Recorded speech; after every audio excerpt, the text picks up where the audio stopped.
Graça e paz, irmãos, seja bem-vindo.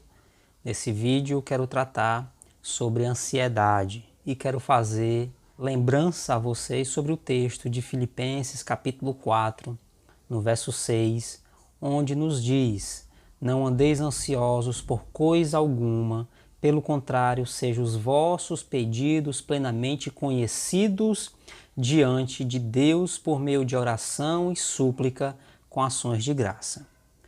O que é ansiedade? A palavra grega traduzida por ansiosos em Filipenses 4,6 significa atraídos para direções diferentes. Nossas esperanças nos puxam para um lado, nossos medos para o outro. A tensão torna-se insuportável. O sentido da palavra ansiedade é associado, meus irmãos, à angústia, que pode significar estreiteza, aperto. Quando ficamos ansiosos, nos sentimos apertados e estrangulados, a ponto de ter sintomas físicos bastante claros. Veja que a ansiedade, ela afeta nosso corpo. Ela afeta com dores de cabeça, com dores no pescoço e nas costas e até mesmo úlceras.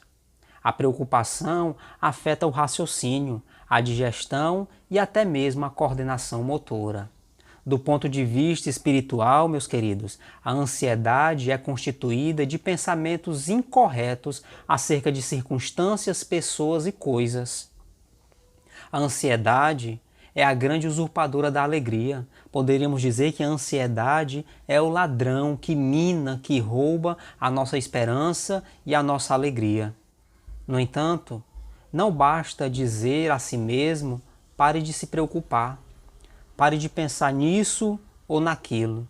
Não basta ter pensamentos positivos ou fazer confissões positivas, querendo expulsar algum tipo de pensamento ou comportamento. Não, a força de vontade não é capaz de pegar esse ladrão, pois ele tem a colaboração de elementos internos.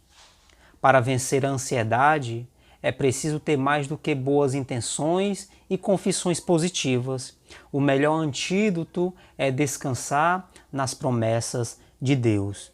O melhor remédio para a ansiedade é descansar nas inúmeras promessas de Deus. A fim de vencer a ansiedade, de experimentar segurança, devemos descansar nas promessas de Deus reveladas na sua palavra. Veremos alguma dessas inúmeras promessas de Deus para nelas descansar nesse tempo tão difícil em que vivemos.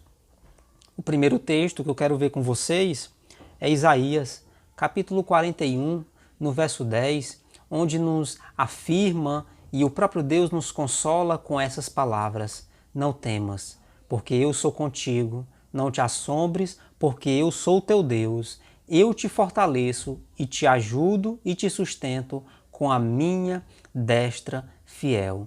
Quando o motor da minha mente está em ponto morto, o sussurro das engrenagens é o som de Isaías 41, verso 10. Quando estou ansioso quanto ao meu ministério ser inútil e vazio, eu luto contra a incredulidade com a promessa de Isaías 55, verso 11, onde ele afirma o seguinte: Assim será a palavra que sair da minha boca, não voltará para mim vazia, mas fará o que me apraz, e prosperará naquilo para que a designei. Quando estou ansioso quanto a ser muito fraco para fazer o meu trabalho, eu luto contra a incredulidade com a promessa de Cristo: a minha graça te basta, porque o poder se aperfeiçoa na fraqueza.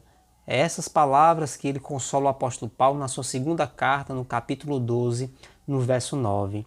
E assim somos consolados, porque a graça de Deus nos basta. A graça de Cristo nos basta. Quando estou ansioso quanto a decisões que tenho que tomar em relação ao futuro, eu luto contra a incredulidade com a promessa do Salmo 32, verso 8, onde nos diz: Eu te instruirei e te ensinarei o caminho que deves seguir, e sob as minhas vistas te darei conselho. Quando estou ansioso quanto a encarar adversário, eu luto contra a minha incredulidade com a promessa de Romanos 8, verso 31. Se Deus é por nós, quem será contra nós? Quando estou ansioso quanto ao bem-estar das pessoas que amo, eu luto contra a incredulidade com a promessa de que, se eu, sendo mal, sei como dar boas coisas aos meus filhos, quanto mais vosso Pai que está nos céus dará boas coisas ao que lhes pedirem, como Jesus nos ensina em Mateus capítulo 7, no verso 11. E eu luto para manter meu equilíbrio espiritual com a lembrança, meus irmãos, de que não há ninguém que tenha deixado casa, ou irmãos, ou irmãs, ou mãe, ou pai, ou filhos, ou terras, por amor de Cristo, que não receba já no presente o centúplo de casas, irmãos, irmãs, mães, filhos e campos, com perseguição e no mundo por vir a vida eterna. Marcos capítulo 10, verso 29 e 30. Quando estou ansioso quanto a estar doente, eu luto contra a minha incredulidade, com a promessa de Salmo 34, verso 19, onde diz: muitas são as aflições do justo, mas o Senhor de todas os livra. E eu tomo a promessa com tremor. A tribulação produz perseverança, a perseverança a experiência, e a experiência a esperança. Ora, a esperança não confunde, porque o amor de Deus é derramado em nossos corações pelo Espírito Santo que nos foi dado, como Paulo diz em Romanos capítulo 5, versos 3 ao 5. Quando estou ansioso quanto a estar envelhecendo, eu luto contra a minha incredulidade com a promessa: até a vossa velhice eu serei o mesmo, e ainda até as cãs eu vos carregarei. Já o tenho feito. Levar-vos-ei, pois carregar-vos-ei e vos salvarei. Isaías 46, verso 4. Quando estou ansioso quanto a morrer, eu luto com a promessa de que nenhum de nós vive para si mesmo, nem morre para si. Porque se vivermos para o Senhor, vivemos. Se morremos para o Senhor, morremos. Quer, pois, vivamos ou morramos, somos do Senhor. Foi precisamente para esse fim que Cristo morreu e ressurgiu, para ser Senhor tanto de mortos como de vivos. Paulo afirma isso em Romanos capítulo 14, versos 7 ao 9. Quando estou ansioso de que eu possa naufragar na minha fé e me afastar de Deus, eu luto contra a incredulidade com a promessa: estou plenamente certo de que aquele que começou a boa obra em vós há de completá-la até o dia de Cristo.